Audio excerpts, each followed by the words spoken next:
You've been saving for your retirement for decades. Don't undermine your own plans by making these 5 common mistakes when you retire. First, don't retire too soon. Lifespans are increasing, and many retirees underestimate their life expectancy when calculating the money needed to live on. The second mistake to avoid is spending too much in the first years. It's easy to overspend while playing with your newfound freedom, but it can cause shortfalls later in life.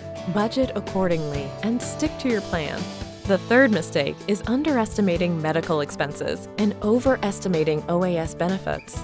Avoid surprises by factoring in enough money to supplement OAS, and consider buying added health insurance, like long-term care, to fill in any gaps.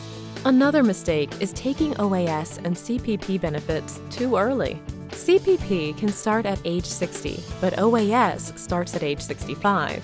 But the longer you wait, the higher your monthly benefit will be. Lastly, don't fail to do estate planning. Having an estate plan and a will maximizes the chances that your wishes will be followed and your assets will go where you dictate.